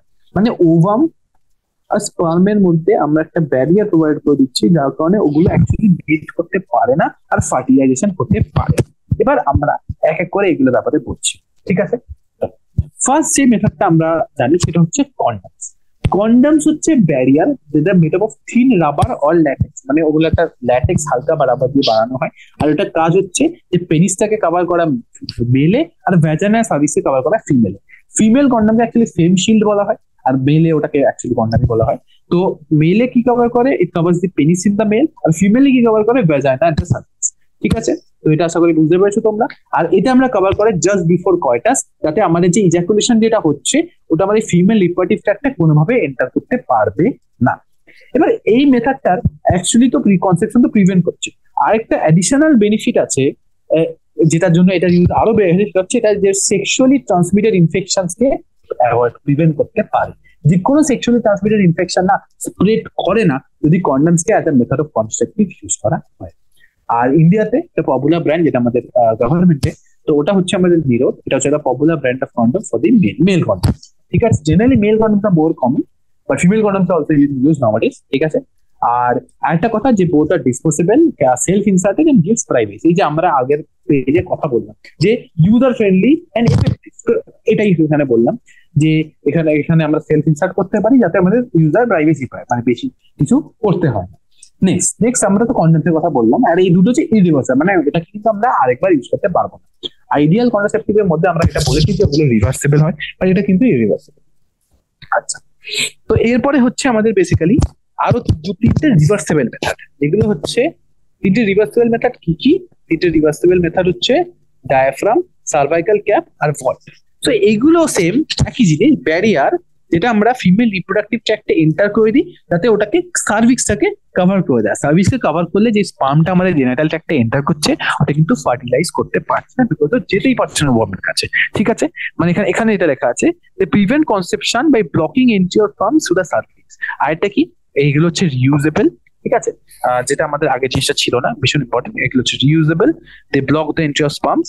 আর এগুলোর যে এফিসিয়েন্সিটা, মানে এই মেথড গুলোর যে এফিসিয়েন্সিটা, এটাকে বাড়ায় হচ্ছে স্পার্মিসাইডাল ক্রিম, জেলিস আর ফোম, যেটা আমরা এদের সাথে ইউজ করি। তো স্পার্মিসাইডাল ক্রিম, জেলি বা ফোম ইউজ করলে কি হয়? বেসিক্যালি স্পার্মে যে মজে গেলে আমরা ওটা ইউজ করি। তো এগুলোর সাথে আমরা বেসিক্যালি বোরিক অ্যাসিড বা এইসব আরো ইউজ করি। ঠিক আছে, বোরিক অ্যাসিড বা জিঙ্ক সালফেট এগুলো আমরা ইউজ করি। আমরা এখানে লিখে দিচ্ছি সাইডে যে স্পার্মিসাইডাল এজেন্টের মধ্যে যদি আমরা দেখি, ঠিক আছে, এখানে তো আমরা বললাম স্পার্মিসাইডাল এজেন্ট হতে পারে ক্রিম, জেলি আর ফোম। আর এগুলোতে কি থাকে? ফার্মিসাইডাল এজেন্টে ইদার সিট্রিক অ্যাসিড থাকতে পারে, বোরিক অ্যাসিড থাকতে পারে, আর জিঙ্ক সালফেট থাকতে পারে। এটা ছাড়া আরো অনেক জিনিস থাকে, বাট এদের মেন পারপাসটা কি? কিল স্পার্ম বাই মেমব্রেন ডিসরাপশন। তো এই জিনিসটা মোটামুটি আমার তোমাদের বলার ছিল যে এটা। এবার ব্যারিয়ার মেথড মোটামুটি হয়ে গেছে। ব্যারিয়ার মেথডের পরে আমরা কেমিক্যাল মেথড, মানে এই যে অ্যাকচুয়ালি এগুলোকে বলে না, এগুলোকে কেমিক্যাল মেথডই বলে। ঠিক আছে, তো এগুলো আশা করি তোমরা মোটামুটি বুঝতে পেরেছো। এটা ছাড়া আরেকটা খুব পপুলার মেথড আছে যেটা কিন্তু কোয়েশ্চেন খুব ভালো আসে এই মেথডটা থেকে। ঠিক আছে, আর এই মেথডের অ্যাকচুয়ালি অনেকটা ইম্পর্টেন্ট, তো এই মেথডটা আশা করি তোমরা বুঝতে পারবে। তো এই মেথডটাকে আমরা বলতে পারি ইন্ট্রা ইউটেরাইন ডিভাইস। মানে এগুলো হচ্ছে এমন একটা জিনিস যেটাকে আমরা ইউটেরাসে ইনসার্ট করে দিই। মানে এটা মেডিকেল ইনসার্ট করতে হয়, কোনো ট্রেন্ড নার্স বা ডক্টরই করতে পারে। আর এটা আমরা ডক্টর বা এক্সপার্ট নার্স এটাকে মানে ইউটেরাসে ইনসার্ট করে দেয় ভজাইনার থ্রু। ঠিক আছে, আর এদের বেসিক্যালি এখন তিনটে, মানে ইন্ট্রা ইউটেরাইন ডিভাইসকে আইইউডিস বলা হয়। তিনটে টাইপের মেনলি আছে। তো এটা তিনটে টাইপের, কি কি টাইপের আছে? একটা হচ্ছে নন মেডিকেটেড, একটা হচ্ছে কপার রিলিজিং আইইউডি নন মেডিকেটেড, একটা হচ্ছে কপার রিলিজ করে, আর একটা হচ্ছে হরমোন রিলিজিং আইইউডি। তো আশা করি তোমরা এটা মোটামুটি বুঝতে পেরেছো যে নানা রকমের বেসিক্যালি ইন্ট্রাইউটেরাইন ডিভাইস হয়। ঠিক আছে, যে এই ইন্ট্রাইউটেরাইন ডিভাইসটা আমাদের বেসিক্যালি নন মেডিকেটেড থাকে, এটাকে আমরা বলতে পারি লিপিজ লুপ। ঠিক আছে, কপার রিলিজিং থাকে, এটা নন মেডিকেটেড হচ্ছে Lipi's loop. Copper releasing ID থাকে, যেটা আমরা বলতে পারি কপার টি, কপার 7, মাল্টিলোড 375। এগুলো হচ্ছে নানা রকম নাম। ঠিক আছে, copper T, copper 7 and multi load 375। আর হরমোনালের মধ্যে হচ্ছে প্রোজেস্টাসার এন্ড LNG20। ঠিক আছে, আশা করি এগুলো বুঝতে পেরেছো নন মেডিকেটেড। এবার হচ্ছে কি হয় প্রত্যেকটা অ্যাক্ট করে। ঠিক আছে, তো নন মেডিকেটেড এর ফাংশন হচ্ছে increase the phagocytosis of sperm যে ডিস্ট্রাকশনটা যেটা আমাদের মেমব্রেন ড্যামেজ করে করি ইউটেরাসের মধ্যে, এটা হচ্ছে আমাদের নন মেডিকেটেড এর কাজ। নন মেডিকেটেড আইইউডি এভাবে কাজ করে। এবার কপার রিলিজ, কপার আয়ন্স কি করে? কপার আয়ন্স হচ্ছে স্পার্ম মোটিলিটি কমিয়ে দেয় আর ফার্টিলাইজিং ক্যাপাসিটি বাড়িয়ে দেয়। ঠিক আছে, ফার্টিলাইজিং ক্যাপাসিটিও কমিয়ে দেয়। তো কপার রিলিজিং কি করছে? স্পার্ম মোটিলিটি, মানে দুটো জিনিস হচ্ছে। ঠিক আছে, এটা হচ্ছে স্পার্ম মোটিলিটি স্পার্ম মোটিলিটি কমাচ্ছে, আর এটা হচ্ছে ফার্টিলাইজিং ক্যাপাসিটি কমাচ্ছে। তো এই দুটোকে বেসিক্যালি কমিয়ে দিলে ওভারঅল অ্যাকশনটা কমে যায়। আর হরমোন রিলিজিং এর একটা ইউনিক অ্যাকশন আছে। হরমোন রিলিজিং অ্যাকচুয়ালি কি করছে, অ্যাকচুয়ালি হরমোন রিলিজিং গুলো রিলিজ করে, hormone releasing iodine make the uterus unsettle for implantation আর সার্ভিক্স হস্টাইল। তো ওরা কি করছে, ইউটেরাসে প্রথম কথা ইমপ্লান্টেশনকে ইনহিবিট করে দিচ্ছে, আর এটা হচ্ছে সার্ভিক্সকে আরো হস্টেল মানে সার্ভিক্স এর যে প্যাসেজটা ওটাকে আরো কমিয়ে দিচ্ছে। তো এইগুলো অ্যাকচুয়ালি আইডিয়াল কন্ট্রাসেপটিভ মহিলাদের জন্য যারা প্রেগনেন্সি ডিলে করতে চায় বা চিলড্রেনদের মধ্যে গ্যাপ করতে চায়, মানে একটা বড় গ্যাপ আনতে চায় দুটো চিলড্রেনের মধ্যে। তার এগুলো অ্যাকচুয়ালি যেটা আমরা মানে মেইন জিনিস যেটা হচ্ছে one of the most widely accepted methods. ঠিক আছে, তো দেখো তোমাদের হরমোন রিলিজিংটা একটু বলা দরকার। তো হরমোন রিলিজিং এ কি হয়, হরমোন রিলিজিং না কি করে, প্রোজেস্টেরন রিলিজ করে। এবার প্রোজেস্টেরন যখন ওরা রিলিজ করছে, তোমরা খুব ভালো করে জানো যে প্রোজেস্টেরনের এবার একটা ইনহিবিটরি অ্যাকশন থাকবে, মানে আমি এটা লিখে বললে বেটার হবে। তো দেখো প্রোজেস্টেরন, তো হরমোন রিলিজিং আইউডি কি করছে, প্রোজেস্টেরন হরমোন রিলিজিং আইডি কি করছে, হরমোন রিলিজিং আইডি প্রোজেস্টেরন বাড়িয়ে দিচ্ছে। আর প্রোজেস্টেরন কি করছে, জিএনআরএইচ কে ইনহিবিট করে দিচ্ছে। জিএনআরএইচ ইনহিবিট হলে কি হবে, এলএইচ কমে যাবে, এফএসএইচ কমে যাবে। এবার যদি এফএসএইচ এলএইচ কমে যায়, তাহলে এলএইচ কমে গেলে কি হবে, এলএইচ কমে গেলে এলএইচ তো ওভিলেশন ইম্পর্টেন্ট, আগে চ্যাপ্টারে পড়েছে, ওভিলেশন হবে না। নেক্সট হচ্ছে কর্পাস লিউটিয়াম, যেটা কর্পাস লিউটিয়াম মেনটেন হবে না। এফএসএইচ কমে গেলে ফলিকেল ডেভেলপমেন্ট হবে না। তো এইগুলো অ্যাকচুয়ালি ইম্পর্টেন্ট জিনিস যেগুলো তোমাদের মানে একটু দেখা উচিত। ঠিক আছে, মানে এগুলো ইম্পর্টেন্ট ফিচার্স, ইম্পর্টেন্ট পয়েন্টস। ঠিক আছে, তো তো আইওডিজ অ্যাকচুয়ালি মোটামুটি এখানে কভার হয়ে গেছে, ইম্পর্টেন্ট পার্ট যেখান থেকে অনেক রকম কোয়েশ্চেন আসতে পারে। তো আশা করি তোমরা ওটা মোটামুটি দেখে নেবে। ঠিক আছে, আচ্ছা। তো এরপরে আমাদের বেসিক্যালি যে মেথডস গুলো আছে সেগুলো হচ্ছে আমাদের ওরাল কন্ট্রাসেপটিভ পিলস, মানে আমাদের বেসিক্যালি ট্যাবলেটস এর ফর্মে যেগুলো খায়। তো oral administration of small dose with progestogen, progestogen মানে সিনথেটিক প্রোজেস্টেরন, আর progestogen oestrogen combination is another contraceptive method. দেখো তোমরা ইন্ট্রাইউটেরাইন ডিভাইসের থ্রু প্রোজেস্টেরন বাড়াও, বা তোমরা সেটাকে পিলস এর ফর্মেটে বাড়াও, সেই অ্যাকশনটা সেই সেমই থাকবে। কি ওটা জেনারেজ ইনহিবিট করবে, জেনারেজ এলএইচ এফএসএইচ ইনহিবিট করবে, এলএইচ ওভুলেশন ইনহিবিট করবে, আর কর্পাস লিউটিয়ামকে ডেভেলপমেন্ট করতে দেবে না, আর এফএসএইচ হলে সেটা ফলিকেল ডেভেলপমেন্ট ইম্প্যাক্ট করবে। তো সেমই কাজ হয়। ঠিক আছে, আর এগুলো বেসিক্যালি সিনথেটিক প্রোডাক্ট হয়। ঠিক আছে, তো যেই মেন মেন প্রোজেস্টিন, প্রোজেস্টিন হচ্ছে প্রোজেস্টিন মানে হচ্ছে সিনথেটিক প্রোজেস্টেরন। তো প্রোজেস্টিন যেটা মেন ওটা হচ্ছে আমরা ইউজ করি, সেটা হচ্ছে লিভোনরগ্যাস্ট্রেল। যেটা আমরা ইস্ট্রোজেন ইউজ করি মেনলি, সেটা হচ্ছে ইস্ট্রাডিওল। ইস্ট্রাডিওল হচ্ছে most effective form of estrogen. ঠিক আছে, আর এটা আমরা ট্যাবলেটের ফর্মে ইউজ করি, এন্ড অ্যাকচুয়ালি আমরা এটাকে বলি পিলস। ঠিক আছে, আর আরেকটা জিনিস যে এটা বেসিক্যালি আমাদের 21 ডেজ নেয়, আর ফার্স্ট 5 ডেজ অফ মেনস্ট্রুয়াল সাইকেলে শুরু করে, আর মেনস্ট্রুয়াল ফ্লো যে সময়টা, ওই সময়টা গ্যাপ দিতে হয়। আর জেনারেলি অ্যাকচুয়ালি কি হয়, লোকে যখন মেনস্ট্রুয়াল অ্যাকচুয়ালি কি হয়, ইন্ডিয়াতে তো অনেক অনেক রকম পপুলেশন থেকে ইউজ করে, তো ওদের জন্য কখন ইউজ হচ্ছে কখন ইউজ হচ্ছে না এটা মনে রাখা অ্যাকচুয়ালি ডিফিকাল্ট। সেই জন্য ওরা কি করে, ওরা এখন ইন্ডিয়া কোম্পানিটা কি করে, ওরা ওই 7টা পিল না যেই সময়টা ওরা গ্যাপ দিচ্ছে, ওই সময় ওটাকে লাল রঙের পিল দিয়ে ভরে রাখে, যাতে মানে ওদের মনে হয় যে হ্যাঁ আমরা তো নিয়ে যাচ্ছি ঠিকঠাক হবে না। ওটা হয় আয়রন পিলস, নর্মাল পিলস মানে সাপ্লিমেন্টারি পিলস মতো বলা হয় না। ওটা ছাড়া বাকি 21টা অ্যাকচুয়ালি নর্মাল পিলস হয়। ঠিক আছে, তো এটা আমরা যেরকম বললাম, এই প্রোজেস্টেরন বা এস্ট্রোজেন বেড়ে গেলে একটাই কাজ হবে, কি হবে, ওভুলেশন ইনহিবিট হয়ে যাবে, ইমপ্লান্টেশন ইনহিবিট হয়ে যাবে। আচ্ছা, ওভুলেশন কেন ইনহিবিট হচ্ছে, কারণ এলএইচ কমে যাচ্ছে। ইমপ্লান্টেশন কেন ইনহিবিট হচ্ছে, কারণ তোমাদের বেসিক্যালি সার্ভিক্সটা ভীষণ স্ট্রং হয়ে যাচ্ছে, আর এস্ট্রোজেন আছে, তো ওটার জন্য হয়ে যাচ্ছে। ঠিক আছে, আর সার্ভাইকাল মিউকাসের কোয়ালিটি, এটাও ঠিক মনে ব্যাপার, সার্ভাইকাল মিউকাস কোয়ালিটি অনেক স্ট্রং হয়ে যাচ্ছে, যার কারণে আমরা স্পার্মের এন্ট্রিটা ইনহিবিট হয়ে যাচ্ছে। ঠিক আছে, আর পিলস অ্যাকচুয়ালি কি, পিলস অ্যাকচুয়ালি ভীষণ এফেক্টিভ, আর সাইড এফেক্টও কম। ঠিক আছে, আর আমাদের ফিমেলরা অ্যাকসেপ্ট করে, কারণ এটা বেসিক্যালি মানে খুব একটা ইউজার ফ্রেন্ডলি মেথড, যে ইউজ করছে তার জন্য খুব ইজি, মানে খুব এফেক্টিভ, সাইড এফেক্ট কম, ওয়েল অ্যাকসেপ্টেড। এটাই।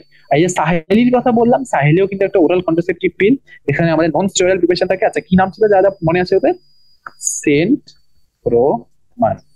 সেন্ট্রোমান কি করে, এটা সপ্তাহে একদিন খায়, খুব কম সাইড এফেক্ট আর হাই কনসেপ্টিভ ভ্যালু। তো এই যে জিনিসগুলো আছে আমরা মোটামুটি এখানে কভার করতে চাচ্ছিলাম। ঠিক আছে, তো এখানে আমাদের পিলসের ব্যাপারটা হয়ে গেল। তো এইটা ছাড়া আরো কয়টা জিনিস আছে, ছোট ছোট টপিক বলে দিচ্ছি। প্রোজেস্ট্রোজেন্স মানে সিনথেটিক প্রোজেস্টেরন, ইদার সিঙ্গেল বা এস্ট্রোজেনের সাথে কম্বাইন করে আমরা ইনজেকশন বা ইমপ্লান্টের মতো নিতে পারি। ঠিক আছে, ইনজেকশন নিলে ইনজেকশনের মতন, ইমপ্লান্ট নিলে ওটা স্কিনের তলায় বেসিক্যালি ইমপ্লান্টেড হয়ে যাবে। ইমপ্লান্ট মানে হচ্ছে সাবডার্মালি নেওয়া হয়। ঠিক আছে, আর ইমপ্লান্টের অ্যাকচুয়ালি মানে অনেক বছর ইমপ্লান্টের অ্যাকশন থাকে। এখানে খুব ভালোভাবে লেখা আছে, action is mode of action is similar to that of pills and effective periods are much longer মানে কত, মাস লঙ্গার মানে হচ্ছে 3 to 5 ইয়ার্স, ঠিক আছে। তো এটা বেসিক্যালি একই কাজ করে অ্যাজ ওরাল কন্ট্রাসেপটিভ পিলের মতন, কিন্তু ওদের যে এফেক্টিভ পিরিয়ডটা সেটা অনেক বেশি। আরেকটা হচ্ছে যে অ্যাডমিনিস্ট্রেশন অফ প্রোজেস্টেরন কম্বিনেশন, যেটা আমরা বেসিক্যালি আরেকটা ব্যাপার যেটা হচ্ছে আমাদের প্রেগনেন্সি ক্ষেত্রে যেটা আমরা দেখি অনেক সময় কি হয় যে আমাদের বেসিক্যালি যখন সেক্সুয়াল ইন্টারকোর্সটা প্রপারলি প্ল্যান থাকে না, তখন আমরা ফ্যামিলি প্ল্যানিং হয় না, বাট এটা হয়ে যায়। তো 72 আওয়ার্স অফ সেক্সুয়াল ইন্টারকোর্সের মধ্যে অনেক সময় আমরা অনেক রকম পিলস ইউজ করতে পারি, এটা ওভারঅল জিনিসটাকে মানে ওভারঅল একটা মানে হেলদি মেথড অফ, মানে আমরা যেখানে অ্যাকচুয়ালি প্রেগনেন্সিটা কনসিভ হতে চাই না, তো এটা একটা হেলদি মেথড যেখানে আমরা ওটাকে অ্যাভয়েড করতে পারি, ঠিক আছে। কিছু এরকম পিলস আছে, ঠিক আছে, এটা এইগুলোকে আমরা এমার্জেন্সি কন্ট্রাসেপটিভ বলি। 72 আওয়ার্সের মধ্যে এটা ইউজ করা যায়। এটার একটা এক্সাম্পল হচ্ছে মিফেপ্রিস্টন। এটা তোমরা এটা পড়বে যখন যদি এমবিবিএস আসো তখন এটা তোমরা পড়বে। মিফেপ্রিস্টনকে আমরা বলি RU486, ঠিক আছে। আর এটার কাজ হচ্ছে এটা অ্যান্টি প্রোজেস্টেরনকে ইনহিবিট করে দেয়। আর তোমরা যতদূর জানো প্রোজেস্টেরন হচ্ছে সেকেন্ড মাদার অফ প্রেগনেন্সি, এটা আমাদের পড়াশোনা বলা হতো। কারণ প্রোজেস্টেরনের রোলটা ফিটাস মেইনটেনেন্স সেটা কিন্তু অ্যাকচুয়ালি ভীষণ ইম্পর্টেন্ট। তো প্রোজেস্টেরন ইনহিবিট হয়ে যাওয়া মানে প্রেগনেন্সিটা কিন্তু ওভারঅল কন্ট্রোল মানে ম্যানেজ করা যায়। তো এটাই ঠিক আছে। আরেকটা ব্যাপার হচ্ছে যে আমরা যদি ইন্ট্রাউটেরাইন ডিভাইস 72 আওয়ার্সের মধ্যে ইমপ্লান্ট করতে পারি আনপ্রোটেক্টেড সেক্সে, তাহলে কিন্তু ইমপ্লান্টেশনটা ইনহিবিট করা যেতে পারে। তো administration of progesterone combinations or IUDs in 72 hours have been found to be very effective as emergency contraceptives কারণ possible pregnancy rape or sexual casual unprotected intercourse কিন্তু অ্যাভয়েড করতে পারে, ঠিক আছে। তো আচ্ছা, আশা করি বুঝতে পেরেছো তোমরা মোটামুটি সব। আজকে যেটা এই অবধি রাখলাম, কালকে নেক্সট দিন থেকে আমরা যখন পড়বো তখন আমরা স্টেরিলাইজেশন থেকে শুরু করবো। স্টেরিলাইজেশনের পর আরো কিছু টপিক আছে যেগুলো আমাদের কভার করতে হবে। মেডিকেল টার্মিনেশন প্রেগন্যান্সি আছে, এসটিইজ আছে, এন্ড ইনফার্টিলিটি, এখানে যে ফার্টিলাইজেশনের মেথডস গুলো আছে। তো এগুলো ব্যাপারে আমরা মোটামুটি ডিল করবো। আজকে আমাদের এই অবধি থাক, যত জিনিসগুলো বলেছি এগুলো ঠিকঠাক করে তোমরা পড়ে নিও। আই গেস খুব একটা ইস্যু হবে না, ঠিক আছে।